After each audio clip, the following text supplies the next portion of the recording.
Bom, parece que estamos. Deixa eu ver aqui, tem que ver. Outra coisa, se vocês por acaso clicarem no link aí da live,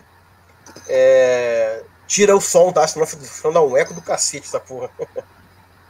Entendi. Aqui, beleza. Só dar verificado aqui. Parece que estamos ao vivo, olha só. Que delícia. Bem, amigos da Rede Globo. Os programas da ESPN estão assim agora no Sport TV. Eu pensei na CNN também, naquela coisa de deixar, né, botar o... Como é que é? É aquela história que a gente falava, que tem muito programa de resenha esportiva que se pegasse 4 caras com um potinho de amendoim falando sobre o jogo, dava no mesmo nível. Mais ou menos isso. Até melhor. Talvez melhor. Bom, pessoal, muito obrigado por terem comparecido e aceitado o convite. O Rogério está incomodado. Rogério, eu sei que eu te prometi não te botar em furada, em nenhuma situação de saia curta, não, mas esse aqui é um arquivo confidencial, cara. Faustão.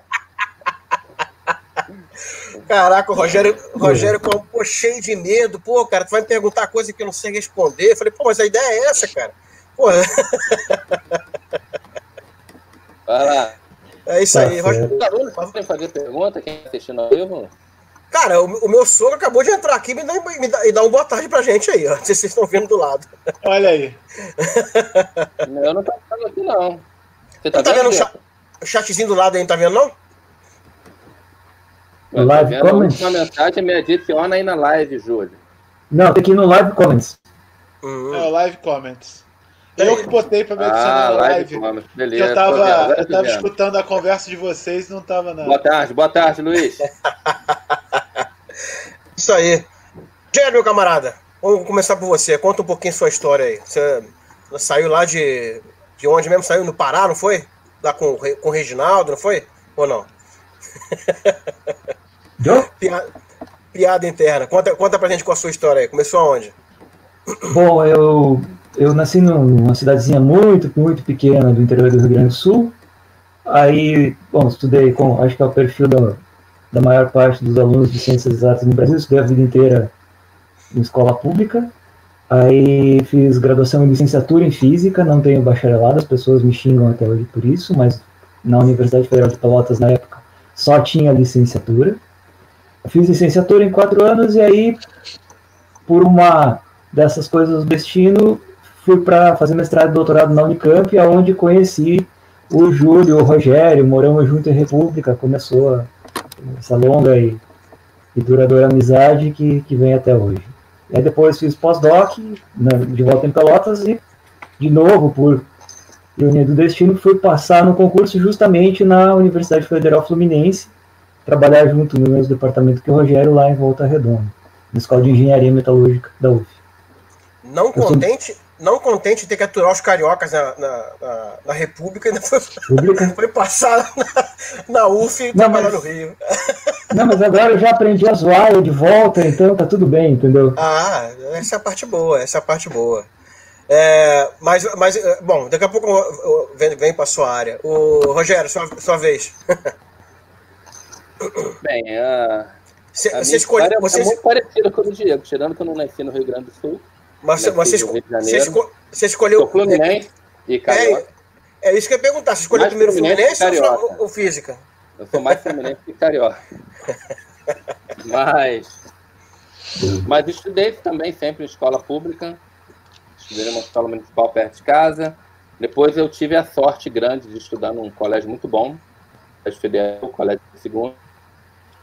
E aí eu costumo dizer que foi uma verdadeira revolução na minha vida, né? Esse acesso ao Colégio Pedro II, e depois do Pedro II eu fui para a UERJ e estudei 4 anos na UERJ, depois fiz mestrado, na verdade, na UERJ, mas eu era coorientado por um professor do Centro Brasileiro de Pesquisas Físicas, né? O CBPF, pelo Hélio da Mota, era orientado pelo Marrom da UERJ. Então, embora aluno da UERJ, eu frequentava mais o CBPF nessa época aí. Então, passei mais 2 anos fazendo mestrado, depois fui para o doutorado na Unicamp, onde, assim como o conheci o Bolado, e também, como Bolado, conheci o Diego. E... O legal é que agora Júlio, só você e o Diego entenderam essa aí. Nem meu sogro que tá escutando a gente. Que o Júlio Bolado é o Júlio Bolado. O Júlio Bolado. E aí completei o doutorado, terminei o doutorado em 2009.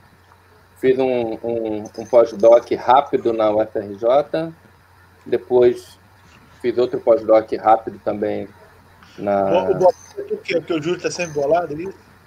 Cara... Não. Isso é porque ele, na época da Unicamp, ele perguntava para todo mundo: e aí, cara, você tá bolado? Perguntava hoje. Bolado. Então, o pessoal em Campinas não sabia o que significava. Aí o pessoal não estava bolado, mas ficava bolado quando eu perguntava se eles estavam bolados. Era mais ou menos isso. Mas aí foi isso. Aí eu fiz outro pós-doc rápido na Unicamp e aí entrei para a UF, lá no campus, lá em Volta Redonda, na mesma unidade do Diego, a Escola de Engenharia Industrial Metalúrgica de Volta Redonda. Vocês só esqueceram de citar alguns títulos importantes da carreira de vocês, que foi aquele futebol da PGF lá. Tenho certeza que o Diego ganhou o outro. E o Rogério. Aquele foi inesquecível. Eu ganhei o título logo na minha chegada, hein? A gente montou aquele time, cara, com o que sobrou dos outros departamentos, tinha gente emprestada, e pegar aquele chute do Jorge, eu tava no gol, cara. Enfim, esse é assunto para outro ambiente. Outro ambiente, mas só para contextualizar a piada interna, né, mas a física da Unicamp tinha cerca de 200 alunos. Na verdade, quando eu entrei, eram 220 alunos de pós. E aí era tanto aluno que a gente conseguia jogar bola. Em banco de física jogando bola, já viu como é que era. Aí a gente fazia os campeonatos. Fala. Parece que na Unicamp o número de estudantes da pós-graduação é praticamente o mesmo do número de estudantes da graduação. Sim. Rara nas universidades. Sim. Mesma ordem de grandeza, sim. Eu lembro disso. A diferença era muito pequena, era de, sei lá, algumas dezenas só. Tanto que começou com a pós, né? Depois que eles acharam, não, o nível da galera aqui a gente pode fazer uma graduação legal e como pegar desde pequeno. Sim, começou com pós-graduação. Não sabia não, achei que a graduação tivesse começado primeiro lá, como geralmente acontece. A história que me contaram começou com a pós. Bacana. Dessa eu não sabia. Quando eu fui na Unicamp, na escola lá da pós-graduação que teve, cara, eu fiquei apaixonado pela Unicamp. Tu foi em que ano, eu sou de gravitação. Eu fui, tu tava viajando, cara. Porra. Eu fui, tu tava viajando, aí eu fui lá, fiquei apaixonado. É porque eu sou de cosmologia e gravitação, cara. Que lá na física mesmo não tem nada praticamente de cosmologia e gravitação. Mas quando eu fui pro mestrado, eu cheguei a ver se eu consegui ir pra Unicamp, cara. Porque eu fiquei muito apaixonado pela Unicamp. Eu achei a Unicamp assim, um universo diferente. Assim. Achei muito maneiro, cara. Mas aí resolvi dizer... acabei que... Fala aí. Não, eu ia só falar uma piada, mas completa aí. Não, aí eu falei que quando eu fui pro mestrado, eu tentei ir pra Unicamp, na verdade, só que aí eu não consegui achar ninguém para me orientar lá. Aí eu cheguei a falar com a Márcia Begali, lá da UERJ, né, a professora Márcia Begali. Aí ela falou, tá, se tu quiser ir para partículas, eu te arrumo um orientador agora na Unicamp. Aí eu falei, cara, não vai rolar, eu gosto de outra área mesmo. Eu cheguei a fazer iniciação em partículas, né, com a Márcia Begali, mas aí não rolou. Aí eu fiquei no Rio mesmo. Mas, cara, eu queria muito para São Paulo. Não, eu fiz mestrado na UFRJ e doutorado voltei para a UERJ. Mas eu queria muito com quem lá no fundão? Você fez com quem? O Sérgio Jorais. O Jorais.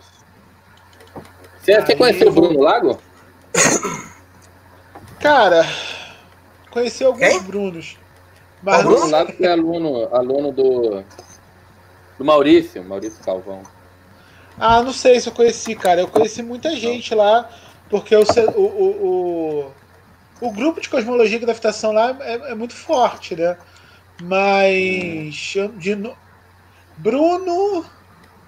Eu não sei o Bruno lá do sobrenome. outro lado. Um branquinho. Não. Eu não sei se você Acho que eu não estava conheci, lá, não. né? Acho que eu Qual não conheci, período que você fez o mestrado lá? Eu fiz o mestrado de 2009, meio de 2009 a meio de 2011. Então, Eu acho não sei se eu cruzei com ele. Eu acho que ele... Não sei. Eu acho que ele Mas devia eu estar conheci saindo. alguns Brunos. É bem provável.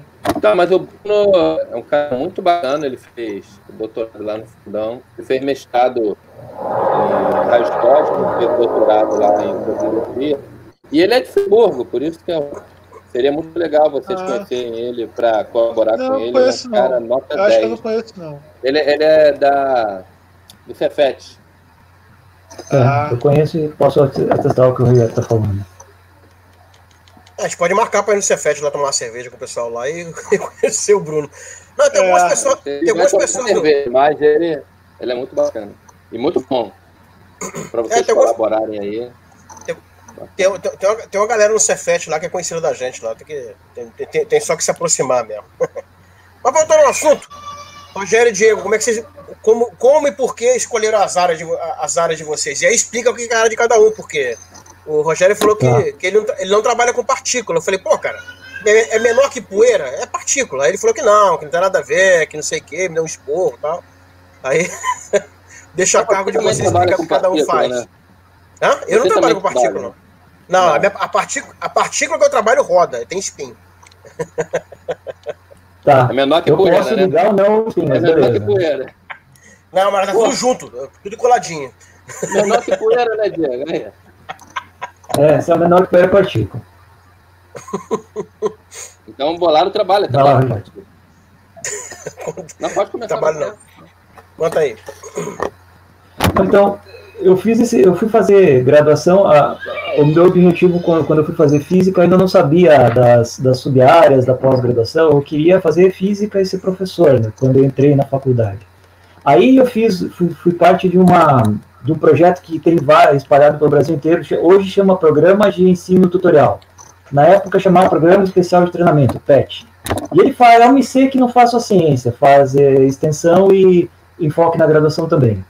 E como eu tinha que fazer a parte de algumas horas de iniciação científica, eu acabei tendo contato com o grupo que tem lá no Rio Grande do Sul inteiro, que em torno da Federal de Porto Alegre, que é de estrutura do próton, colisões de próton-próton, essa física do LHC, aquele grande colisor de íons pesados. Tem um grupo muito forte disso em Porto Alegre e com pessoas que são associadas a esse grupo em todos os lugares, praticamente todas as universidades do interior do Rio Grande do Sul.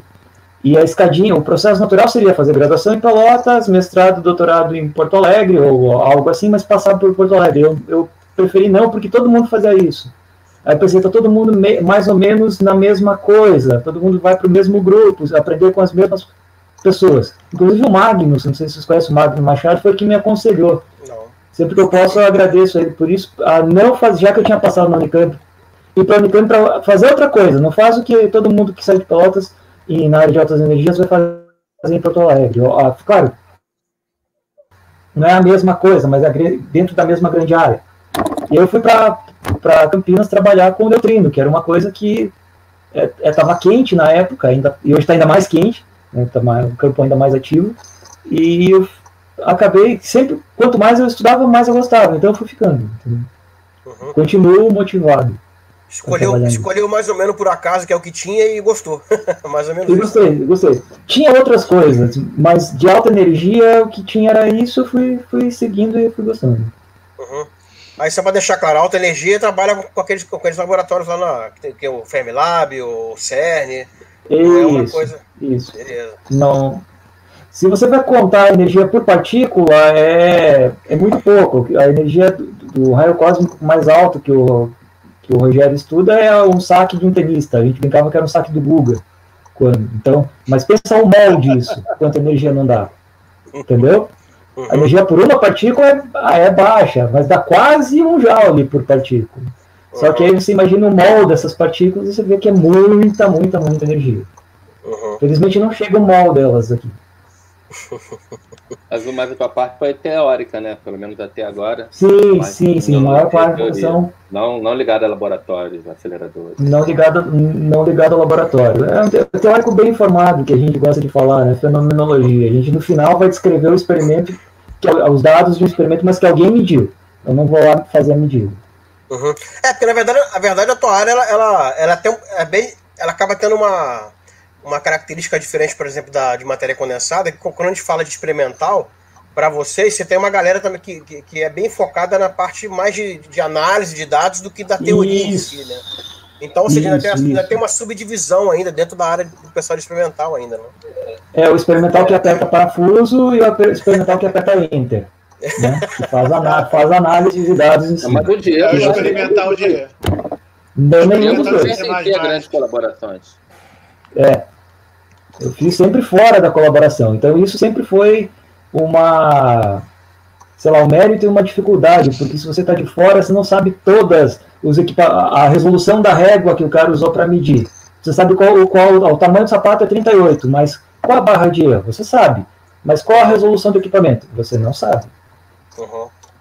Então a sua análise sempre vai ser limitada frente à oficial, né? Mas ainda assim, o ganho é que eu posso brincar com o que eu quero, não seguir a lista de o que tem que fazer dentro da colaboração. Mas o que você tem brincado? Você falou do neutrino, mas em que termos?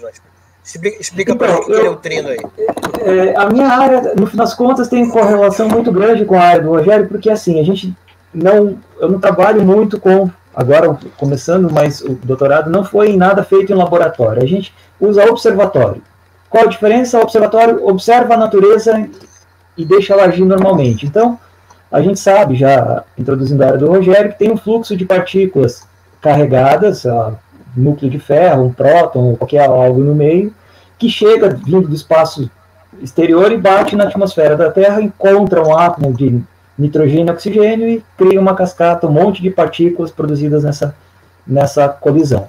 Eu estudo uma delas, que é o neutrino atmosférico. Esse é o nome. O neutrino é um elétron sem carga e com massa muito pequena. Como ele tem essas propriedades de não ter carga elétrica e massa muito pequena, ele é muito difícil de ver.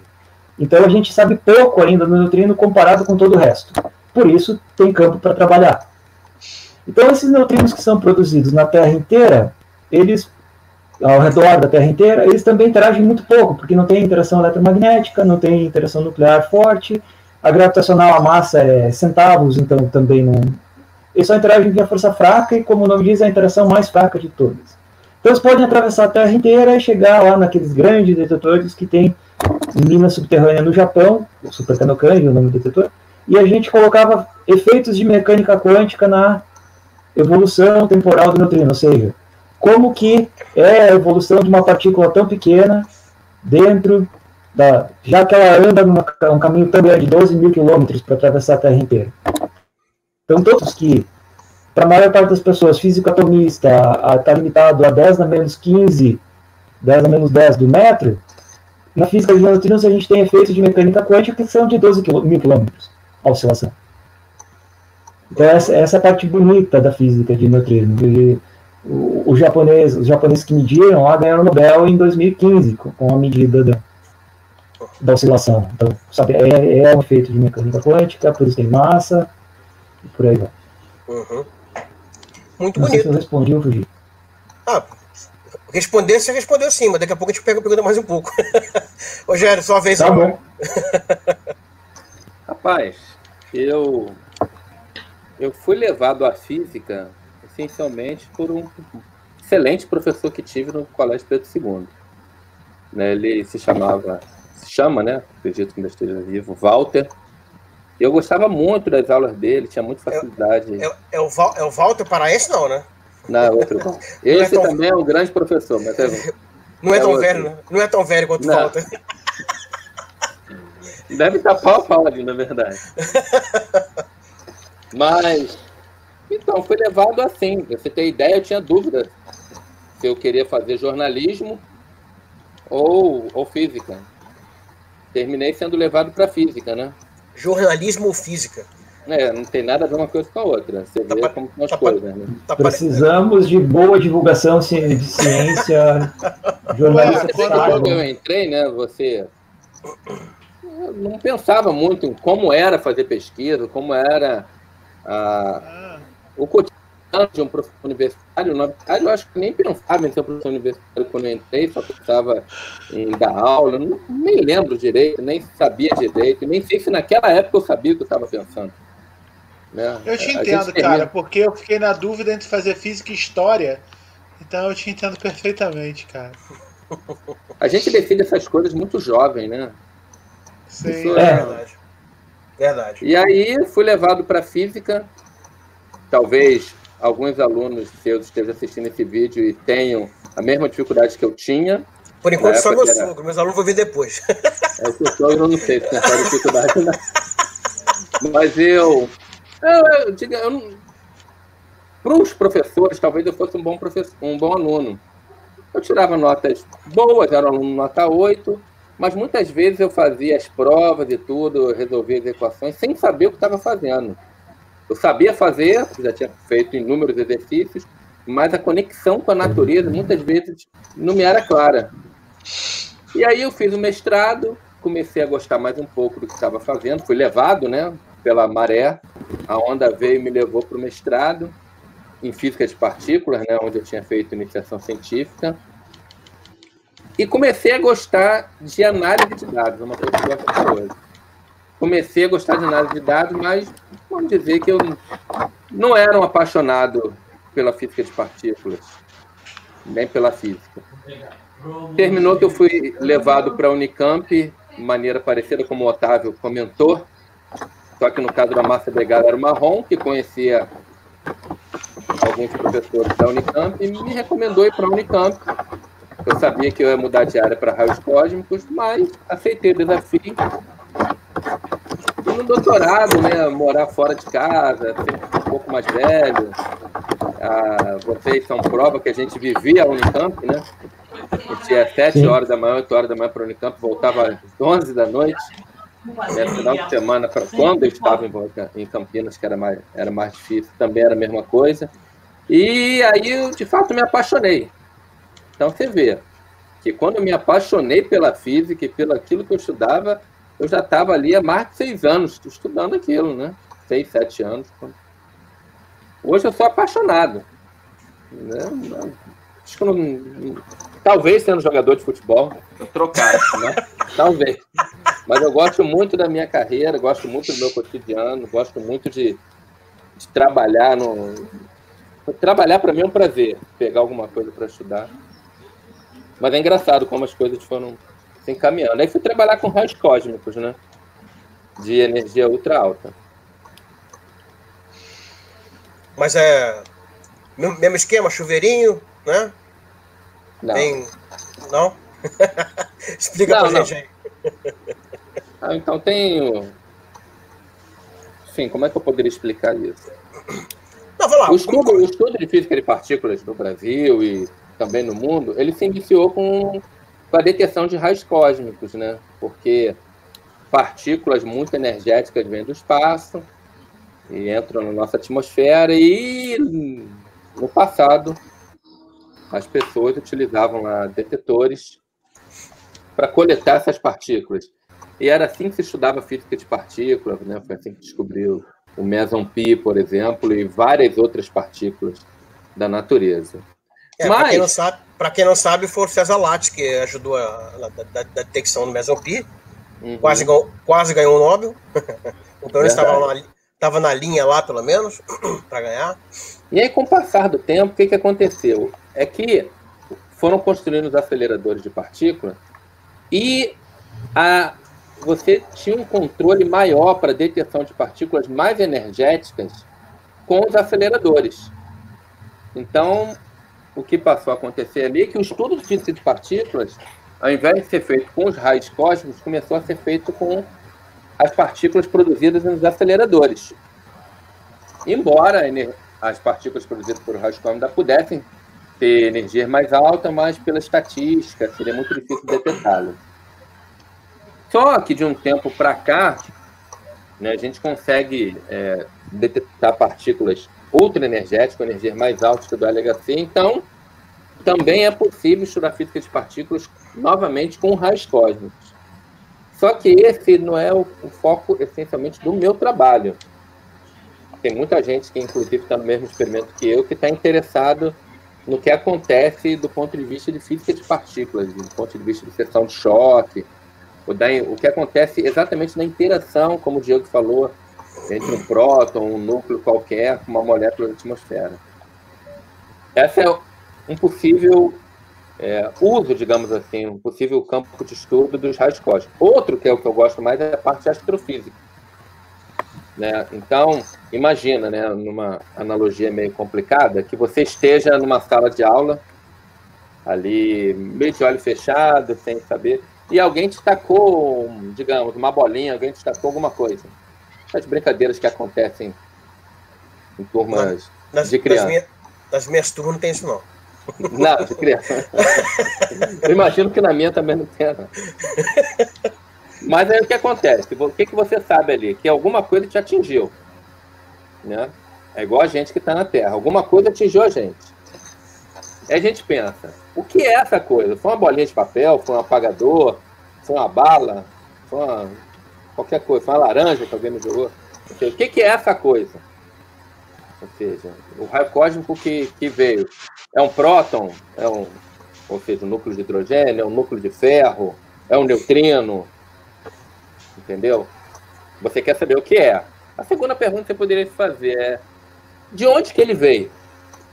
Né? Ou seja, quem foi que tacou isso em mim? Quem foi que jogou essa laranja em mim?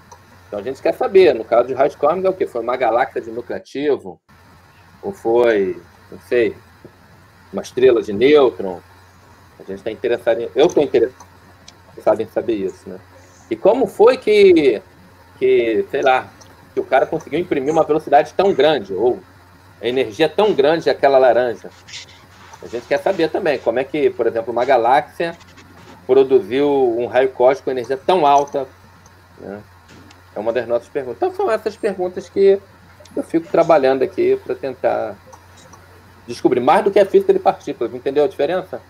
Não. Bolado. Não, então, vocês falaram uma parada interessado no ponto de vista de entender mais o universo a partir desses mensageiros que chegaram aqui. Né, o Diego e outros colegas estão mais interessados em entender a interação desse raio cósmico com a matéria, ou com o meio. Uhum. Uma coisa assim. Então, você falou mais ou menos isso, Diego? Diego? Peraí, acho que cortou a conexão justo na última frase. Perguntei se você concorda, se eu estou falando besteira. Não, eu concordo. O trabalho do Rogério, a gente poderia entender como uma sequência do que começou no lado ocidental lá com o Galileu, o primeiro cara que apontou o telescópio para o céu. Tá vendo o que informação chega do céu para a gente e com isso eu tenho assim. No meu trabalho, eu sou mais de entender, tá, imagina que eu tenho um feixe dessas partículas andando. Aí eu coloco um alvo na frente delas, outro pedaço de matéria, tijolo. Como que elas vão interagir com o tijolo? Quantas vão ir para a direita, quantas vão ir para a esquerda? Se a energia inicial era 1, qual vai ser a energia final de cada uma delas? E com isso entender, no fim das contas, o que chegou e no que ele bateu. E como ele bateu. Como que bateu como que ele troca energia com o alvo, com o tijolo, no caso. Que não é a mesma coisa que saber qual a fonte que produziu ou o que tem lá em cima. Uhum. Então, vocês dois falaram uma parada que eu acho interessante. Tanto o LHC ou a Fermilab, que seja, eles foram criados exatamente pelo que o Rogério falou, né? Que era para começar a ter controle, né, de que tipo de experimento você está fazendo, em que faixa de energia a gente está trabalhando. Que aí, ou seja, se eu quero observar tal interação, tal reação que seja, a gente, né, aquilo tem uma probabilidade de acontecer numa determinada faixa de energia, aí eu tento chegar até lá e aumento o número de partículas, sei lá. Há um controle muito maior quando você vai para um Fermilab da vida. Claro. Agora, no caso das partículas que chegam até a gente, já que a gente não tem tanto controle, Rogério, como é que você sabe que hora que ela chega? Vamos dizer assim. Não, você sabe depois que ela chegou, mas não que hora vai chegar. Esse que é o ponto. Que hora vai chegar, você não sabe. Na verdade, você sabe, em média. Você sabe que, assim, da ordem de 10 a 20 eletronvolts, você sabe que vai chegar uma partícula por quilômetro quadrado por século, né? Então, se você tiver um detetor de 1 quilômetro quadrado, você, em média, vai ter que esperar um século para detectar uma partícula. Entendeu? Então, o que se faz é ter observatórios muito grandes, né? Então, por exemplo, o observatório que eu trabalho, né? No experimento que eu trabalho, o Observatório PRG, que eu acho que é o maior experimento produzido pelos humanos, ele tem 3.000 km², maior em dimensão mesmo. Tem 3.000 km², então já te permite ter uma centena de partículas com 10 a 20 e muito mais com energias mais baixas, né? Tá entendendo? Mas, assim, em relação a isso, por exemplo, deixa eu aproveitar e falar, 3.000 km² é 2 vezes a área da cidade de São Paulo. Ou seja, uma área grande pra caramba, no meio do deserto, tem 1.600 detetores, como caixa d'água espalhados para detectar essas partículas. Se você quiser, eu falo um pouco mais disso depois. Também tem outros detetores de fluorescência. Mas acontece que você consegue detectar essas partículas muito bem. Um evento que veio de fora, através da interação dele com a atmosfera. Quando o raio cósmico que vem de fora, nessa faixa de energia, ele colide lá com a molécula da atmosfera, como falou o Diego, no ponto de vista agora de física de partículas, ele produz uma cascata que pode chegar até 10 a 10 partículas, são muitas partículas. E essas partículas se propagam pela atmosfera até que chegam nos nossos detetores. Mas uma paixão que eu tenho, que o Diego também tem, são os neutrinos, uma coisa que nos une.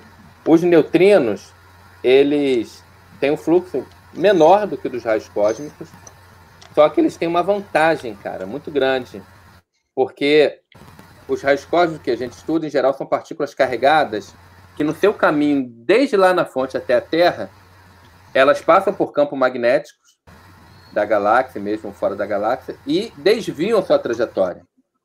Então, se você olha da direção que chegou o raio cósmico, você não sabe exatamente qual fonte enviou. O neutrino não teria isso, porque o neutrino ele caminha, ele não tem carga, né, elétrica, ele vem em linha reta, interage pouquíssimo também. Então, se nós lá no Observatório PRG conseguíssemos detectar um neutrino, a gente saberia de onde ele veio, qual a direção que ele veio, e saberia a fonte. Só para terminar aqui, só que o Observatório PRG ele não é tão grande, né? Ele não é tão bom para detectar neutrinos. Então a gente está vislumbrando, né? Está entrando numa colaboração chamada GRANT, que vai, no final das contas, a partir de 2030 até 2035, produzir um observatório de 200.000 km². Lembra que hoje eu falei que são 3.000 km², é 2 vezes a área da cidade de São Paulo. Esse grande vai ter 200.000 km². Ou seja, 70 vezes a área do OG, né, da ordem, 140 vezes o tamanho da cidade de São Paulo. Como se você pegasse o Reino Unido todo e preenchesse com antenas para detectar neutrinos. Isso aí perguntar agora. Vai detectar o universo paralelo com isso ou não? Eu tava guardando essa pergunta na manga. Vai lá, Diego, então. Tá com o Diego. Peraí, eu fiz aqui, ó. Eu vim preparado, peraí. Se preparou, pô. Dos dois lados ainda, ó. Não, mas antes de entrar nessa seara, cara, como é que detecta o neutrino? Porque até um tempo atrás o neutrino não era detectado diretamente, né? Era sempre uma medida indireta, né? Você detectava então, outras coisas que eram produto da interação, não sei, da reação. Tem uma história legal sobre isso. Quando eu comecei a mestrado em 2006. Não, desculpa, 2004, eu fiz em 2006. Quando eu cheguei, eu fechei com o que foi o meu orientador de mestrado e doutorado, a primeira coisa que ele fez foi abre o computador aqui e digita neutrino no Google. Cara, apareceu o coelhinho da Páscoa, Papai Noel, um gnomo, um saci, a mula sem cabeça, tudo menos coisa séria. Porque você sabia que o neutrino existia e quase não tinha dados, medidas precisas a respeito sendo divulgadas. Então, qualquer coisa que a sua teoria não conseguisse explicar, a culpa é do neutrino. Sempre. Os grandes, o que a Nobel foi em 2015, a época de grande tomada de dados, que conseguiu dar precisão na medida, no começo, foi os anos 80 e mais os anos 90. Foi eles conseguiram ver o neutrino que vem do Sol e viram que faltava 2 terços do fluxo de neutrino do tipo que produz um elétron quando bate, e os dados do supermecânico também, que viu que faltava metade do neutrino que vinha de baixo, neutrinos que produziam um muon quando chegava. Então, como que esses detectores funcionam, né? O neutrino, porque ele não tem carga elétrica, ele não vai ser visto por nada que seja sensível à carga elétrica. Né? Ele vai colocar um capacitor lá que ele vai passar reto. O elétron também vai depositar energia. Então, o que se faz ainda está por hoje compensar que a probabilidade de eles terem um minúsculo. O Diego. Não, pra mim tá picotando muito. Tá picotando pra caramba. Você tá perto aí do Wi-Fi? Vocês picotarem, a minha conexão tá uma porcaria, desculpa. Acho que é a sua, né? Eu tava melhor, deu uma pena. Eu já percebi isso. A minha tem uns dias que tá ruim também. A tua tava até boa, Diego, só que acho que os últimos minutos aí que começou a embaralhar tudo aí. Você tá longe do Wi-Fi, não? Oi? Agora ferrou de vez. Se eu cortar a câmera, será que não melhora? Não sei. Tenta aí. Vamos tentar. E aí, melhorou? Continua falando, de repente melhora. Tá bom, vamos ver se melhora a situação. Então, como você não vê, o neutrino não interage eletromagneticamente, ele só interage via força fraca, você não vê o neutrino nem nunca verá um neutrino. Você vê o produto da interação. E chega lá, o que é o Super Cavalcante? O super é um balde d'água gigante, tem 50 mil toneladas d'água lá dentro. Esse volume está embaixo de uma montanha para evitar que outras coisas cheguem lá. Então, se chegar basicamente a um neutrino, vindo de cima ainda pode ter contaminação, mas enfim, vamos deixar de lado. E esse balde eles colocaram, acho que são 11 mil células fotomultiplicadoras. O que é isso? É uma câmera de celular, só que é uma câmera de celular de 50 centímetros de diâmetro. Então é um balde rodeado dessas câmeras de celular para pegar luz. Não a luz do neutrino. O neutrino chega e dá empurrando um elétron, ou dá empurrando um próton. Essas partículas carregadas, ao andarem pela água com uma velocidade muito grande, porque o neutrino passou uma energia muito grande, elas dão um empurrão muito grande, produzem uma radiação, chama Cherenkov, e essas câmeras de celular, então super criadas a partir, conseguem ver essa radiação. Como ele vem de baixo, nada mais consegue atravessar a Terra inteira, então você diz, dali vem o neutrino. Esse é o princípio de funcionamento do reator subterrâneo para neutrino na atmosfera. Mas se for um reator nuclear em Angra, é a mesma história. Você vai ver um empurrão no elétron, você vai ver o elétron sendo ejetado, ou um átomo sendo ejetado. Então, será que passou um neutrino vindo do reator? Você reconstrói, faz a cinemática inteira dos produtos da colisão e diz, veio algo daqui. Como você não vê nada chegando, assume que outro que nada mais conhecido conseguiria atravessar toda a matéria e colidir lá dentro. Então você não vê nada diretamente. Se você entrar no site do Supercar, a imagem que tem para você é um pato andando na água. Você não vê o pato, se você olhar de longe, mas você vê a onda que ele produz na água. É mais ou menos essa ideia. Você não vê o avião passando, mas é o braço que ele deixa. É mais ou menos essa ideia. Não é uma interação natural como é, por exemplo, uma fotomultiplicadora que é usada para ótica, por exemplo. A ideia é um pouco diferente, vamos dizer assim.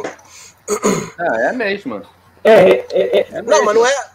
Não, sim, mas não é exatamente. Você não detecta a partícula em si, né? Direto, né? É ela que vai interagir com o seu detector, né? Você vai pegar o elétron que ele produziu. Exatamente. Não é ela direto que. Você tem um cara que você não vai pegar o neutrino. Você não enxerga exatamente o neutrino.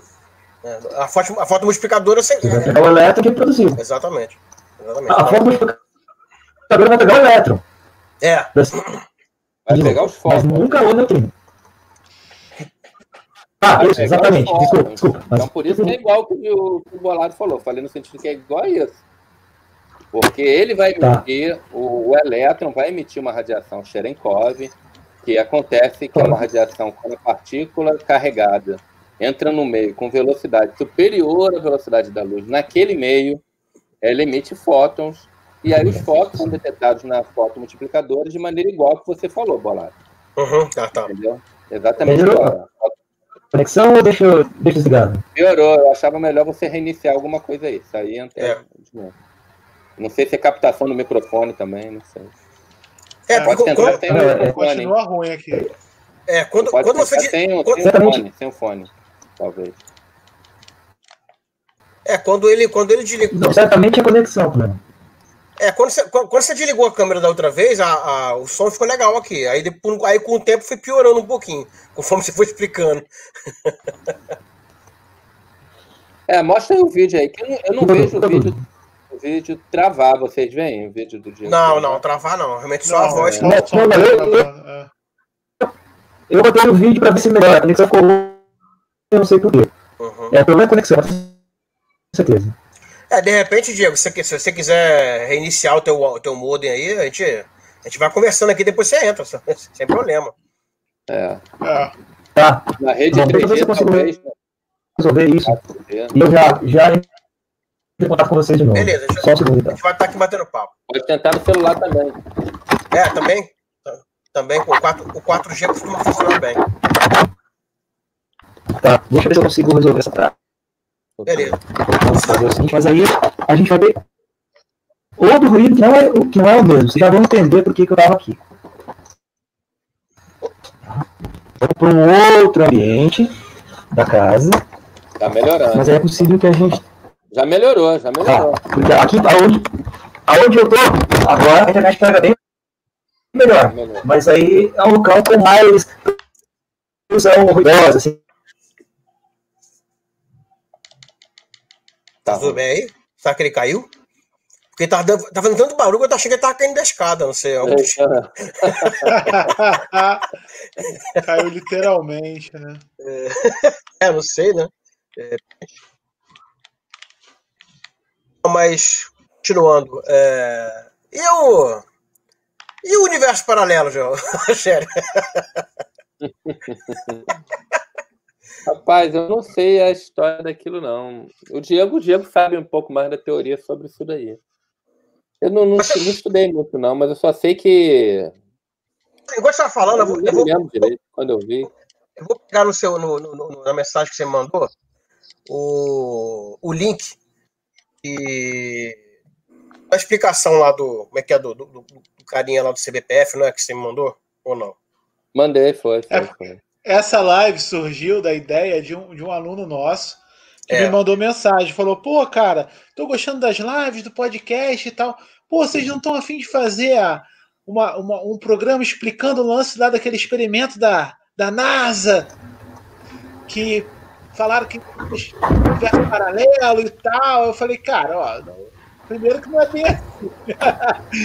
Segundo que, pô, vamos ver se a gente chama alguém aí para poder explicar pra gente que o sensacionalismo no Facebook não está certo. Tá, entendi. Continua ruim, viu? Poxa vida. Tá mais o que você fez. Espera aí.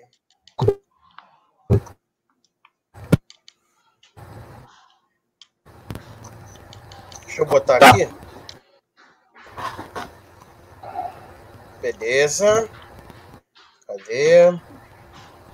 Depois eu coloco. Eu coloquei no live chat aquele link que você passou do maluquinho do CBPF explicando como é que é o lance do experimento e tal, que na verdade acho que você tem o lance da localização dos detectores, não é isso? Então ele pode ter pegado uma tipo, sei lá, uma reflexão, alguma coisa que tenha acontecido do outro lado da Terra, e aí a única explicação que ele via para os efeitos era que se fosse um tempo, né, voltando ao contrário, mas era só um comentário, não era exatamente uma explicação do, do efeito, né, que o cara colocou no paper, e aí, obviamente, que o jornalista acabou exagerando na parada pra cacete e falando besteira, né? Mas aí eu jogo um pouquinho no live chat aí, descer na tela certinho. Diego, eu acho que tá picotando ainda, que eu tô escutando a parada meio oscilando. Fala um pouquinho se a parada vai. Então, eu não vi esse último paper, mas eu fiz uma revisão histórica a respeito. Tá picotando? Não, por enquanto não, manda ver. Manda ver. E você tem literatura sobre multiversos em religião, em música, em filosofia, em psicologia, em literaturas de fantasia, sei lá,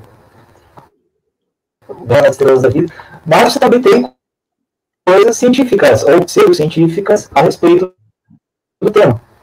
E gente muito séria falando sobre. A primeira, isso veio desde os gregos, mas o primeiro contato que eu tive com o tema foi numa aula de história. O professor chegava, quando a gente estava estudando filosofia grega, e desenhava uma bolinha no quadro e falava o seguinte: imagina que isso aqui é todo o universo conhecido está dentro dessa bolinha. O que tem depois? Você consegue imaginar o infinito? Eu não consigo. Isso falando de universo cosmológico. E os gregos pensaram dessa forma: como conseguir o universo infinito? Ou se ele é limitado, o que tem depois? Eu não consigo imaginar. Mas, do ponto de vista científico, para a gente mais falar, não, o multiverso é uma experiência científica que a gente tem que levar a sério, a gente tem que discutir, você conversar com chata aqui, o que é o método científico. Eu acho que esse é um grande mérito dessa discussão que vocês propuseram. Diego, tá picotando tudo. Então, pensei numa coisa também. O teu som tá bem mais alto que o nosso. De repente, será que não tá saturando, não? O microfone? Eu acho que é um problema de captação do som também. Não, porque eu escuto vocês picotarem também. Então, se todo mundo picotando bem, eu picoto, todo mundo é legal na minha internet. Mas já tentou entrar no celular, Diego? Clicar o link e entrar no celular? Do celular, será que fica melhor entrar pelo 4G, de repente? Eu vou sair de novo e tentar mexer mais com desculpa. Oi? Não entendi.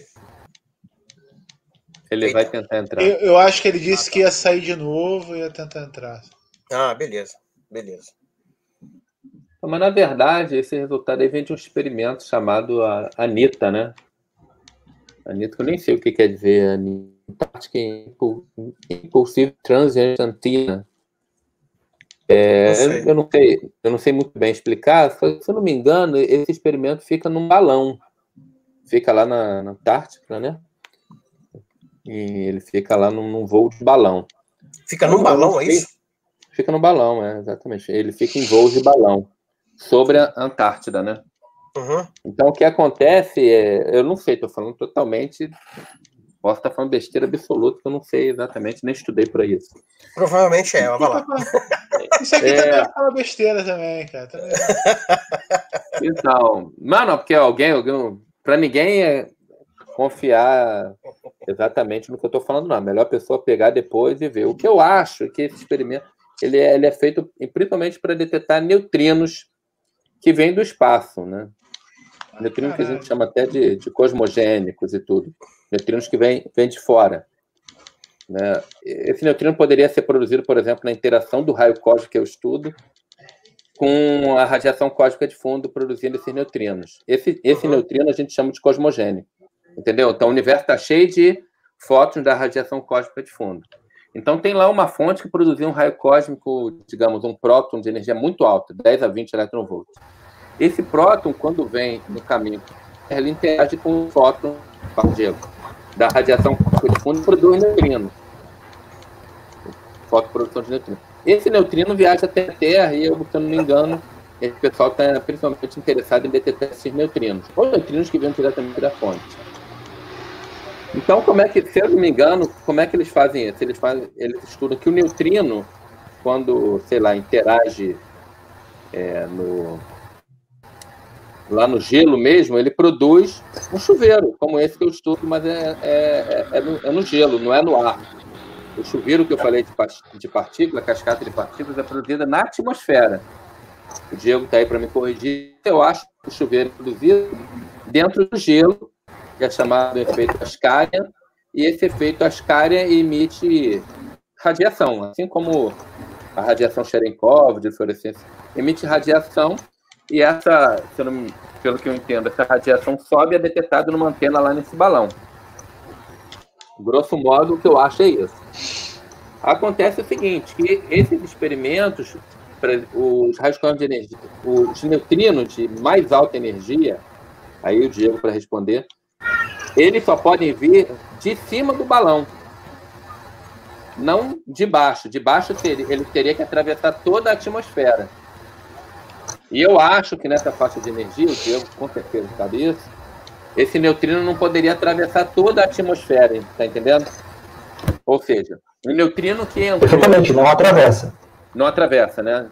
Então, o neutrino que entrou no polo norte da Terra, polo geográfico norte, ele teria que atravessar a Terra todinha para sair e interagir lá no gelo da Antártida, entendeu? E isso não é possível. Então, quando você tem um sinal desse, você imagina que o neutrino veio de cima do balão, ou seja, veio da parte de baixo assim da Terra e entrou no gelo de cima para baixo, na Antártida. E aí produziu essa radiação que subiu. Pelo que eu entendi, uma dessas partículas que foi produzida, acho que foi até o tau, né? Que é da interação. Esse tau, pela energia dele, ele teria que vir, ele veio de baixo para cima, né? Então o neutrino teria que estar vindo de baixo do solo para cima, ou seja, do polo norte geográfico da Terra para o polo sul. E o neutrino não pode fazer isso, ele não pode. Pelo que o pessoal estuda, ele não é capaz de passar a Terra toda sem ser absorvido. Mas você detectou no experimento lá. Esse experimento, a Anitta detectou que esse sinal muito forte veio de baixo. E aí, como explicar esse sinal muito forte? Que, se eu não me engano, é do tau, dessa partícula tau que teria sido originada na colisão de neutrino. Como explicar? É uma das possíveis explicações, entre as infinitas que você pode pensar. Eu acho que é essa daí do universo paralelo, essas coisas aí. Na verdade, passaria sinal negativo, uma loucura dessa. Mas eu acho que pelo que eu li também, até do videozinho do Nelson Pinto, tá aí na tela aí o link que você tinha me passado, da explicação dele, que eu acho que na verdade alguém do paper falou, como é que a gente explica isso? Eu explicaria assim, mas não é que seria não tá com um indício de que existe um universo paralelo com o super-homem, como é que é aquele bizarro, tal, não tem nada a ver com isso. Não, mas se alguém acredita nisso, nessa teoria, ela pode ter um ingrediente a mais para continuar acreditando, entendeu? Eu penso assim. Na verdade, ninguém tá falando que a teoria do cara tá errado. Mas a pessoa que quer acreditar nisso vai acreditar com ou sem esse experimento. O experimento só fazendo ela ficar mais barulhenta, só isso. Não, mas tem que essa seja a teoria correta, né? Pode ser. Mas, assim, na ciência, alguém tem que bolar, né, um experimento que seja capaz de refutar ou não, né? Eu, pelo menos, entendo assim. Mas na ciência as coisas são engraçadas, né? Você vê lá que o Einstein mesmo achava que nunca ninguém conseguiria medir a onda gravitacional, né? Você aí, oitavo, que é de cosmologia, o próprio Einstein achava isso. E demorou. E aí, pessoal, melhorou a conexão? Cara? Demorou um século, né? Pois é. Demorou 100 anos, muito esforço do pessoal tentando medir para conseguirem medir as ondas gravitacionais. Então, vai que. Mas e tem outra coisa, né, cara? A física que a gente conhece, a galera não gosta muito de falar disso, porque é um tema meio polêmico. Mas a física que a gente conhece pode estar incompleta também, né, cara? Então tem muitas coisas que a gente... Né? Com certeza. Então tem muitas coisas que a gente vê e tal que pode mudar com o tempo. Então você pode ter coisas que hoje em dia são estranhas para a teoria que existe, mas daqui a 30 anos pode não ser mais. Então é complicado você afirmar alguma coisa tão forte com a física que a gente conhece, né? Que não é completa, digamos assim. Sim. O próprio neutrino que o Diego falou, antigamente, há poucos anos atrás, todo mundo falava que ele tinha massa zero, né? Verdade. Agora, eu acho que a principal questão... Sim, exatamente.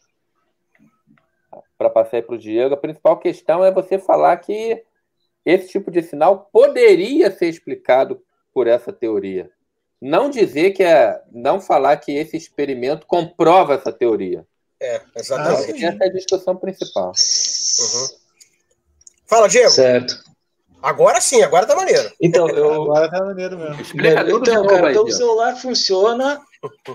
Pelo celular, perfeito. Pelo celular funciona, pelo computador não funciona. E é a mesma conexão. Fantasmas. Não faço ideia do que seja. E estando em home office, você não pode culpar o cara da internet, chamar o cara da internet para resolver, porque você é o cara da internet, né? Mais ou menos isso. É mais ou menos isso. Sobre... bom, até onde está lá no manual do multiverso, a conexão dele com a nossa área de física de partículas, dessa teoria ou pseudo-teoria, ela vem muito do que o Schrödinger falou. Schrödinger é um dos pais da mecânica quântica e ele começou um seminário pedindo desculpas por propor um absurdo, que é, olha, eu vou propor que a partícula exista e não exista ao mesmo tempo. Para nós aqui que estamos falando, que estudamos já mecânica quântica, a gente sabe do que está falando. A equação desse cara, Schrödinger, seria a equação do Newton para descrever partículas subatômicas. E você não consegue dizer, por exemplo, se essa tampinha de caneta fosse uma partícula subatômica e eu jogar ela na parede, eu sei que ela não vai atravessar a parede aqui da minha sala. Mas se for um elétron batendo numa coluna de átomos, existe uma probabilidade não nula dela atravessar. Dependendo da largura da coluna de átomos e da energia desse elétron. Então, você começa a falar só de interpretação probabilística, e a equação dele descreve quanto por cento passa, quanto por cento volta. A gente passou finais de semana calculando a transmissão na barreira de potencial, vendo como é que funciona o microscópio de varredura e tal. A teoria do multiverso é o seguinte, é uma ideia, e ideias são coisas difíceis de matar, que diz o seguinte, em um dos universos, o resultado deu cara, no outro, o resultado deu coroa. Então, cada vez que tem uma tomada de decisão à medida em mecânica quântica, você está criando um universo paralelo. E a gente viveria num deles.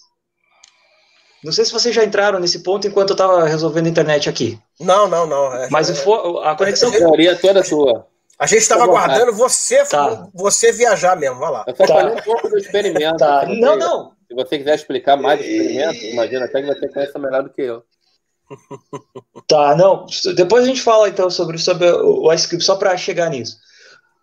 Então seria isso. A teoria do Schrödinger, até um gato, eu tinha combinado com o gato, mas ele sumiu, para falar que ele, olha, como se isso fosse explicar o gato Schrödinger.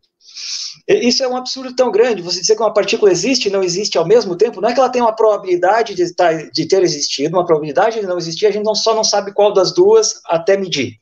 Ela existe e não existe ao mesmo tempo. Os resultados existem e não existem ao mesmo tempo. Ele falou, isso é um absurdo, isso é maluquice. Suponha que, e aí ele faz o experimento do gato de Schrödinger, eu coloque um gato numa caixa e junto com ele uma amostra de material radioativo e coloque um cronômetro contando 1 minuto. Se dentro desse minuto o elemento radioativo decair, libera um veneno e o gato morre. Se dentro desse 1 minuto não decair, o gato não morre. Então, o gato, antes de eu abrir a caixa para ver o resultado, o gato está vivo e morto ao mesmo tempo. O que é um absurdo se você pensar tudo que a gente sabe sobre a natureza dos gatos. Você não pode implicar para o mundo cotidiano os resultados lá da teoria da mecânica quântica. Até aí, vocês sabem, isso está lá no livro de mecânica quântica. Todo mundo estudou isso durante a graduação e pós. Eu fiz 4 cursos e ainda não entendo quase nada. Mas eu uso. As pessoas usam mecânica quântica porque ela consegue descrever a probabilidade das coisas acontecerem de forma certa. Não é 60-40, é 50-50. Você consegue falsear a teoria.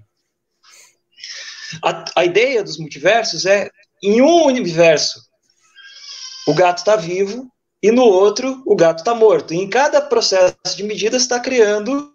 Se tinham 3 resultados possíveis, tipo 1, 2, 3, você fez a medida e deu 1. Em outro universo deu 2, e no terceiro universo deu 3. Deu cara e coroa. Em um deu cara, no outro deu coroa. O problema, até onde eu vi isso, não trabalho com isso, um especialista poderia me desmentir rapidamente, é que não tem como você ir lá no outro universo para confirmar que ele existe. E também não tem como você ter um sinal vindo de lá para cá, até onde eu sei, confirmando que esse outro universo existe. Então a discussão fica meio mais no campo filosófico, mas isso é mais a minha opinião. Pode ter um cientista muito sério, com um currículo muito melhor que o meu, uma pessoa muito mais inteligente que diga o contrário, mas a minha base isso é mais uma argumentação filosófica, já que você não pode medir, do que uma argumentação física. Para ser científico, você tem que conseguir medir, senão a teoria não está nem mesmo errada. Então, você teria que conseguir falsear a teoria. O que é falsear? Eu tenho essa tampa de caneta. Se eu soltar e ela subir, a gravitação de Newton está errada. Simples assim. Então, eu consigo dizer a gravitação de Newton está errada. Até onde eu sei, não tem nenhum experimento que eu consiga fazer hoje que diga que os multiversos existem ou que diga que eles não existem. Então, eu não consigo comprovar essa teoria nem dizer que ela está errada. Então, eu não consigo falar muito, aplicar o método científico a ela, até onde eu sei. Então, por isso, ela seria mais uma questão de filosofia até você conseguir resolver. Eu não posso também ser leviano e dizer que é só um problema de tecnologia, porque talvez simplesmente não existam, e a gente pode ter o equipamento que tiver, a gente não vai conseguir acessar. Mas existem... Você deveria ter um outro cara que argumentasse o outro lado, entendeu? Sim, a questão toda, cara, é isso que você está falando mesmo. Se não dá para medir, você não pode dizer nada nem contra nem a favor. A questão toda, tem um episódio de Big Bang Theory que é interessante, que o indiano lá, o Raj, né, ele fala numa palestra que os sinais que ele recebeu lá, as observações que ele fez, poderia ser um sinal de vida alienígena, assim. Aí todo mundo começa a noticiar que um físico famoso noticiou que existia vida alienígena e tal.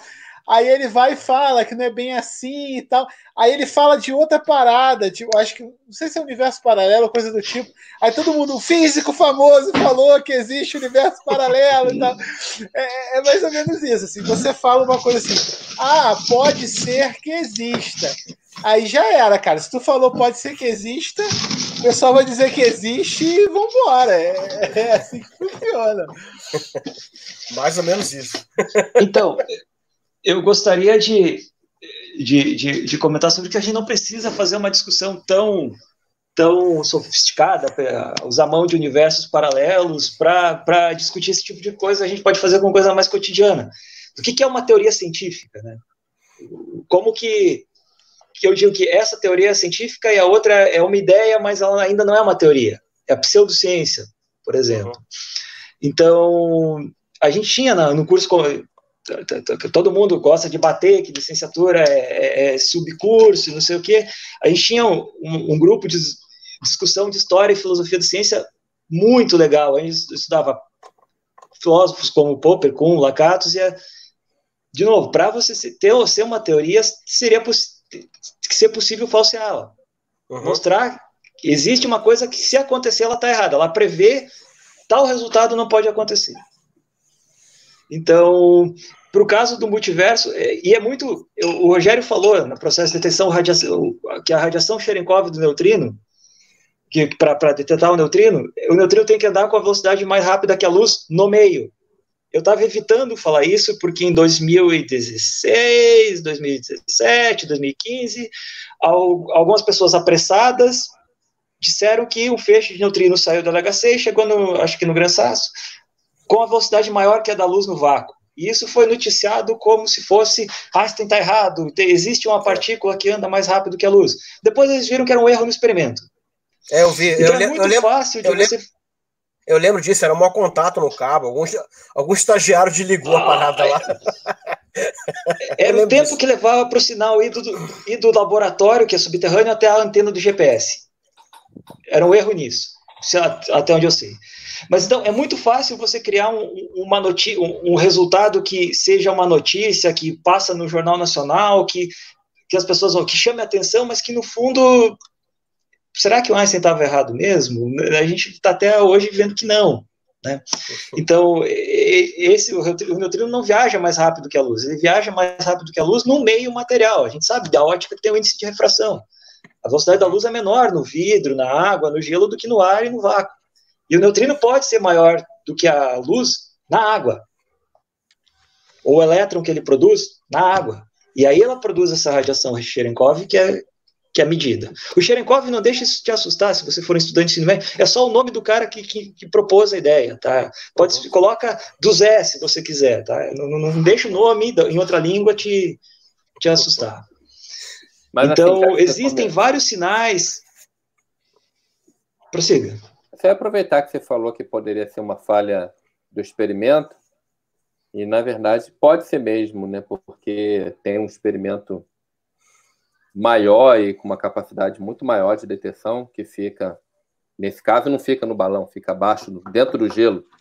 Experimento magnífico, chamado Ice Cube, cubo de gelo, que ele teria uma capacidade muito maior para determinar a direção desse neutrino que viesse, eventualmente, debaixo da Terra. E ele procurou, não viu nada nos dados dele, né? Então mais provável que legal, alguma falha do experimento.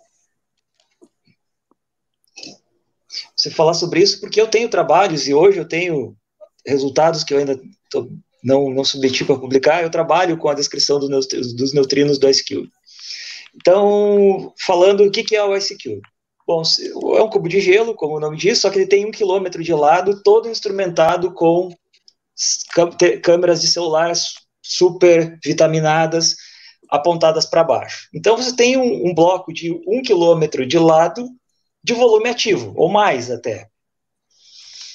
E aí, quando o neutrino passa, ele interage com o gelo, as partículas que ele produz deixam luz que essas câmeras pegam. A luz anda no gelo, o gelo lá no Polo Sul ele está muito abaixo da superfície, então é o gelo uniforme, eles conhecem, ele é ótimo para a luz caminhar, e eles conseguem detectar essa energia, esse sinal das partículas que o neutrino produziu.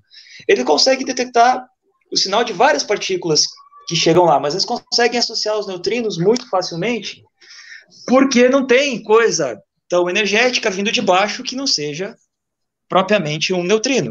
Agora eu preciso do cabo do celular. Tá feia a coisa hoje. E... Desculpa, gente. Então, para isso acontecer, como eu trabalho com a taxa de interação dos neutrinos, eu calculo exatamente como que efeitos na interação mudam a probabilidade do neutrino que vem de baixo interagir, chegar ou não chegar no detetor. Aí, comentando o que o Rogério falou, existe sim uma ótima resolução se o neutrino produzir um muon. O muon é um elétron um pouco mais pesado, e por isso ser mais pesado é mais difícil de frear ele, então ele vai em linha reta. Então ele deixa um risco no detetor. O neutrino veio daqui, o muon vai para essa direção também, e deixa um sinal. Então, só você olhar para o outro lado, o neutrino veio da minha esquerda, se você vê o muon caminhando para a direita. Se ele produzir um elétron, o elétron é leve, então ele deixa um sinal que é uma bolinha. Então, essa bolinha não é tão fácil, se só ver a bolinha, não ver a partícula chegando, só ver o produto e ele é esférico, não é tão bom assim para você dizer de que lado veio. Uhum. Então, a resolução angular, né, eu sei de que lado veio. Se ele produzir um muon, é muito boa, da ordem de 1 grau. Se ele produzir um elétron, é maior que 10 graus, a incerteza de onde ele viu. Então, uma janela no céu de 10 graus tem muita... Se for um tal, o efeito do tal é tão raro, o evento do tal é tão raro que ainda não tem estatística para te dar uma informação, mas o double bang do tal você conseguiria ter uma resolução de direção, sei lá, a princípio, como tem um monte de cinemática envolvida, menor do que a do Moon. Eu diria, sei lá, algo entre 10 e 50 graus, 30 graus. Não sou especialista no evento do tal, mas porque ele é raro. Então, nunca parei, me debrucei exatamente sobre o problema. Ele é tal, eu acho. Mas, assim, produzir um elétron Moon tal, ele vai explodir, vai fragmentar, né, o gelo alvo lá, o átomo de gelo lá no alvo, lá no Polo Sul. E essa cone que ele gera também é esférico, a explosão do alvo. Então, se for um tal e você não vê o tal escapar do detetor antes de cair, você só vai ver essa bolinha, esse bubble lá. Então, eles também chamam de cascata. O elétron, ou a fragmentação do núcleo alvo, tudo é cascata. E a cascata é 10 graus para cima. Ok? De incerteza. Uhum. Só o Moon que eles conseguem. É traço do Moon ou o resto, por enquanto. Existem teses, doutorado, papers, análises de subgrupos de dados que tentam colocar mais informação nisso, mas não é o total dos dados da S-Cube, não tem essa informação. Ou é uma bolinha, e você tem uma resolução de energia muito boa, mas não de direção, ou é um risco do Moon, e aí você sabe muito bem de onde veio, mas como ele é produzido muitas vezes fora do detetor, atravessa o detetor inteiro, e segue a vida dele, então ele não deixa toda a energia dele dentro do detetor. Então, ou você sabe bem a direção, ou você sabe bem a energia. As duas ao mesmo tempo ainda não. E aí, com isso, vamos olhar só a amostra dos Moon. Se o Moon veio daqui, com 1 grau de incerteza, bom, eu vou olhar para cá, então, com telescópio em raio-x, raio-gama, todo o resto que eu tiver, e perguntar o que teria para cá, para esse lado, lá no céu, que produzia um Moon desses. Como ele é gerado por um neutrino, e o neutrino não é defletido por nada na galáxia, como o Rogério falou, então você sabe a direção. Você só tem que procurar se está mais perto ou mais longe. Então, parem de estudar essa coisa e vamos todos estudar neutrinos. Brincando, estou puxando. Mas ele é o mensageiro perfeito. Pois é, mas se não fosse o fato que é muito difícil de vê-lo. Uhum. Pois é, mas ele vai até esse experimento que o Diego está falando, ele vai até uma certa energia, né? Vai até quanto? Depois ele não pega mais. Até 10 a 18, assim. 10 na 10, chutando alto. 10 na 15, 10 a 18 já é bastante, hein? Bastante, né? 10 na 15. Então. 10 na 15 com certeza. No meu caso, eu estou interessado em neutrinos mais energéticos do que esse, entendeu? Então esse experimento que é fantástico, sim, ele não é um experimento ideal para detectar esses neutrinos com energias mais altas. Então, por isso que a gente está pensando em construir esse experimento, esse grande, né?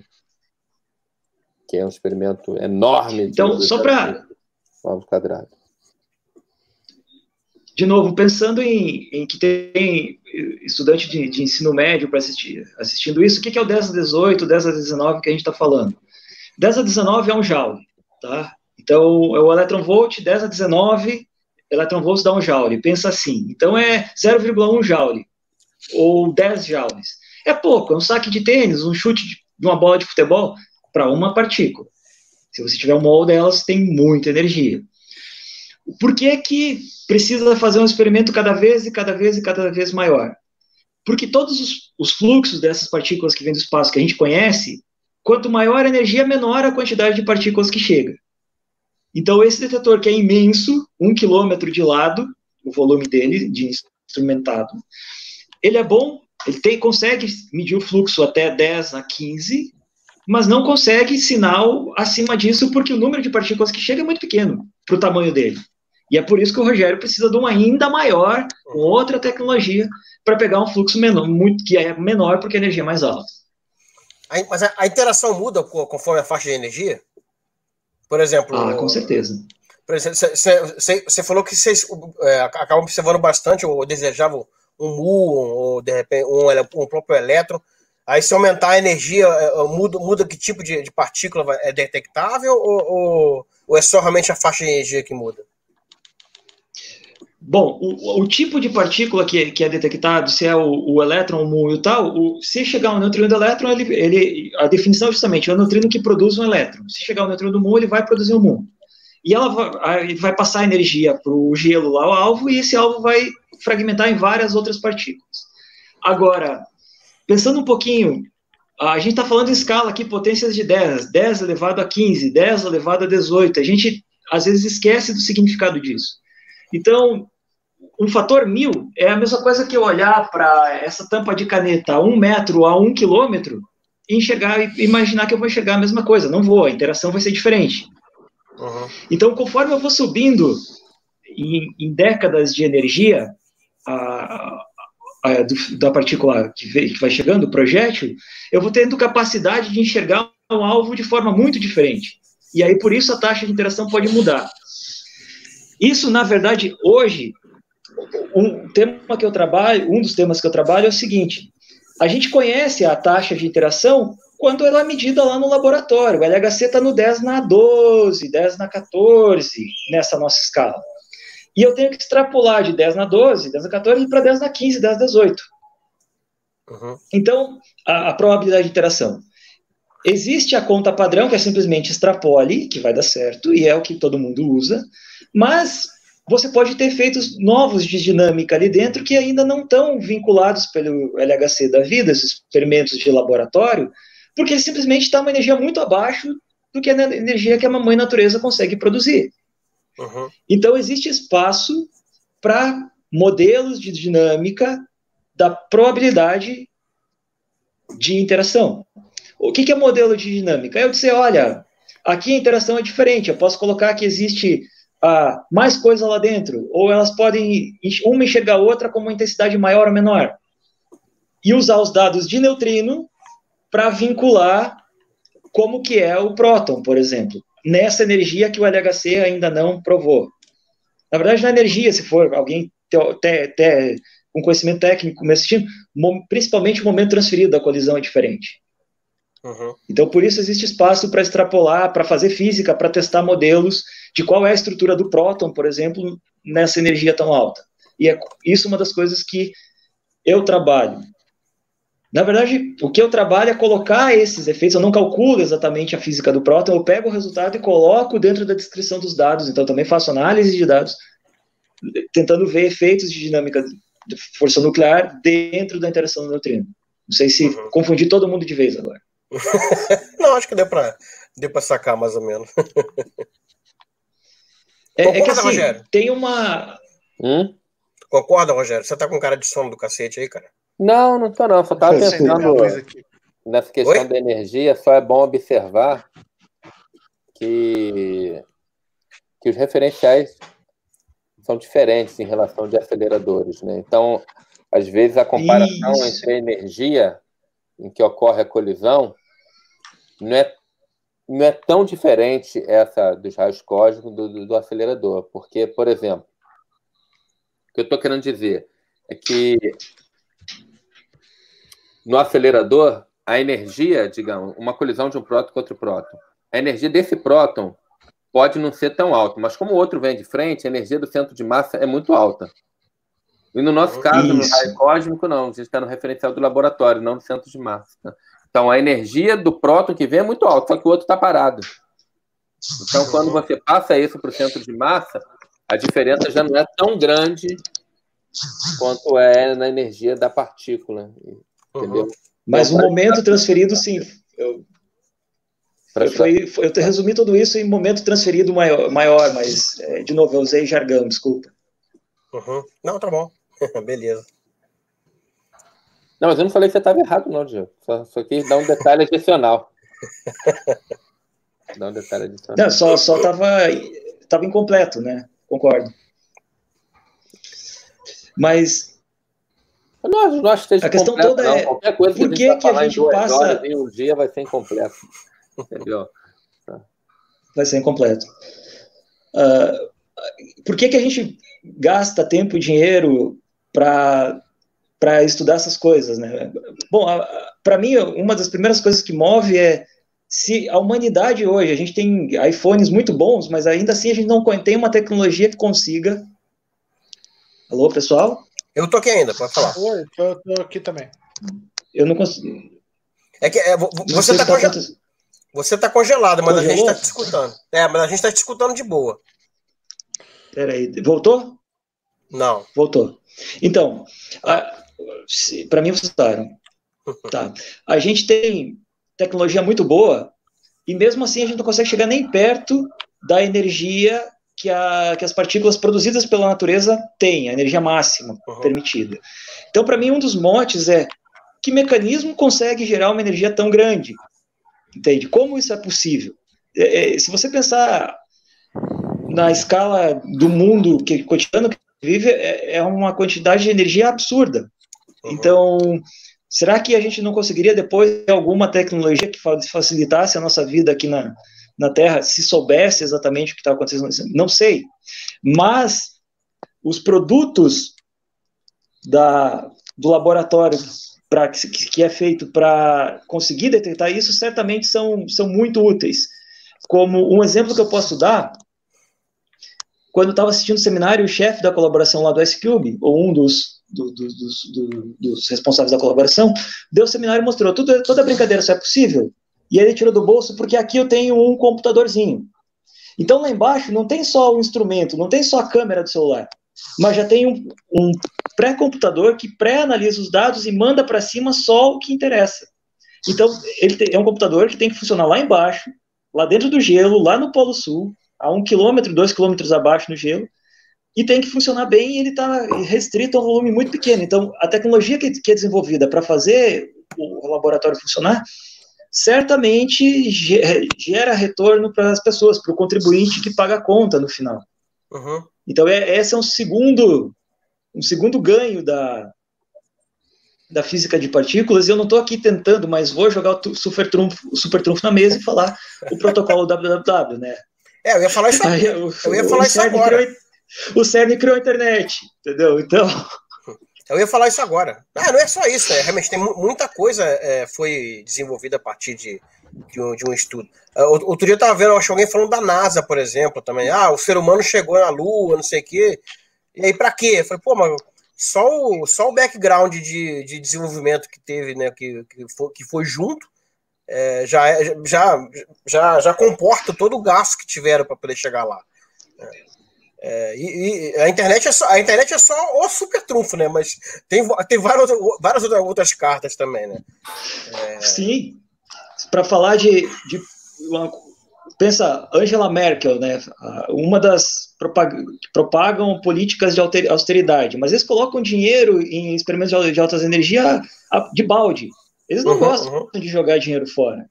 Eles são muito espertos. É um 7-1 que a gente toma todo dia nisso também. Sim, é verdade. Não, é um tipo de coisa que se por um lado você vê que você diz que é um gasto, porque realmente você tá injetando dinheiro em alguma coisa que não tem um resultado prático praticamente imediato, né? Mas é aquela coisa, né? O que pode acontecer, o resultado que pode vir a partir daquilo ali, você não consegue nem mensurar, a não ser quando aparece. E aí você só vai descobrir quando aparecer. E se você não está injetando dinheiro, não vai aparecer. Uma outra pessoa está injetando dinheiro, e essa pessoa vai conseguir, né? Esse é que é o ponto. O Rogério falou que estava com o tempo meio limitado também. Hoje vamos fazer a live um pouco mais curta, mas o papo tá bacana. Certo. O papo tá bacana. Rogério, o que faltou a gente conversar aí? O que você gostaria que eu te perguntasse para eu te perguntar? Nem sei, cara. Você tá encabulado ainda, cara. A gente nem fez o arquivo confidencial para você, cara. Até fiquei com vontade, cara. Eu ia ligar pro Alex, mandar o Alex entrar aqui. Pô. Depois você me chama pra... E aí pode conversar mais das coisas do Fluminense. Eu trabalho, principalmente. Do Fluminense também. Acho que eu falaria muito bem. Mas essa de raspagem também eu saberia falar. Melhor não, Rogério. Melhor não. Não, mas o que eu te falei, cara, a ideia, na verdade, é gerar material pra molecada assistir também. Quem vai assistir, geralmente, é o pessoal lá de Friburgo, que é engenheiro mecânico ou engenheiro de computação. Esse pessoal é o pessoal que nem tem física 4 direito. Na verdade, não tem física 4. Então, vai bater papo, cara. A gente se divertir e eles... A gente tá resolvendo isso, Diego. A gente tá reformando os 2 currículos. Vão ter física 4 e tal. Isso é... O Rogério está encabulado. Nós não estamos diferente de vocês, não, tá? Não tô encabulado, não, tô tranquilo.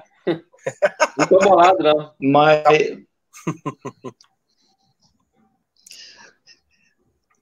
Mas fala, Diego, uma coisa... O que faltou a gente perguntar a você? Então, uma coisa que está acontecendo agora, que é quente, que é novo, e que quando eu vi eu fiquei assim, não, eu tenho que aprender isso, custe o que custar, ou eu estou fora do jogo. É o que está, resumindo numa palavra só, o experimento Dune, que está sendo projetado agora, já estão em fase de construção, na verdade, que é mais um desses grandes experimentos subterrâneos para detectar neutrino. Ele vai ficar numa mina de Stanford, nos Estados Unidos, a 1.100, 1.200 quilômetros do Fermilab, vai ter um feixe dedicado de neutrinos indo para lá. Mas a graça do Dune é que ele não é um balde d'água, ele vai ser um balde de argônio líquido. E aí o argônio, quando a partir... Cara, assim, eu tô acostumado, do jeito que eu me formei, ou era risco ou era bolinha. E o Super Cavalcante tem o detetor antigo tem uma história legal, dizem que, conversa em corredor, a primeira vez que alguém colocou uma inteligência que não era artificial para ver se era um risco ou bolinha, imprimia a foto do evento e alguém olhava. Isso é um traço ou uma bolinha? E separava em 2 pilhas. Se você tem uma estatística de milhões de eventos, ou 10 mil, não dá para fazer isso, certo? Então, o Dune, ele tem lá uma coisa que se chama câmara de projeção temporal. A partícula carregada passa, de novo, o neutrino gera um elétron, ele entra numa caixa cheia de cabos com campo elétrico lá, e esse elétron, ele é atraído pelos cabos, também isso está dentro do capacitor, então tem uma placa positiva e uma negativa, ele é atraído, e enquanto ele anda, tudo isso dentro do argônio líquido, ele vai emitindo fótons que deixam sinal nesses cabinhos. Então você consegue fazer um filme inteiro do evento, todas as partículas carregadas que são produzidas acima de uma energia mínima. Então, em vez de você ver uma bola difusa, você vê tudo acontecendo dentro do argônio líquido. Então, com isso, a resolução que você tem da colisão, o que aconteceu ali, é absurda. Quando eu vi o primeiro gráfico, cara, daquilo, eu falei, não, esquece. É uma tecnologia que vai ser já é, né, um divisor de águas. Eu digo já é porque já existe o Lariat, que eu faço parte, que é ele é do tamanho de um caminhão frigorífico, cheio de argônio líquido. Já existe o Protodune, que está tomando dados dentro do LHC, que ele acho que são 30 toneladas, ou 30 quilos de argônio líquido, eu não lembro o tamanho exatamente agora. E o Dune vai ter 40 quilotoneladas de volume ativo. Então é muito volume ativo de argônio líquido. Não. E os caras ainda vieram e falaram, não, argônio líquido não é problema para nós. A gente tem o dinheiro, a gente sabe fazer. Eu quero ver manter líquido, né? Mas tudo bem. Aí que eu queria que você chegasse.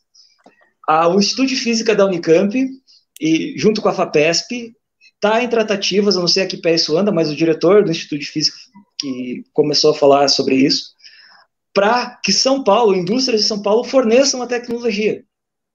Muito bom. Ou seja, não é gasto, você vai fomentar a indústria local do Brasil, no caso aqui a FAPESP, do estado de São Paulo. Então, para quê? No caso, estou falando da FAPESP, mas o CBPF está entrando com poder de computação, você vai ter técnicas, ferramentas de análise de dados para pegar. Só com inteligência artificial para tratar os eventos, reconhecer a topologia, e esses métodos de inteligência artificial também podem ser usados depois para você rastrear, sei lá, o que você quiser, transporte, logística, você está desenvolvendo ferramentas, né? Sim, sim. Então não é gasto, de novo, eu gosto de bater nisso, é investimento. Mas a tecnologia, quando eu vi, eu fiquei de queixo caído, assim, eu vi o seminário do Flávio Cavanna e fiquei, não, eu tenho que entrar nessa brincadeira de alguma forma, porque se eu ficar de fora, é extinção. Talvez o pessoal concorrente...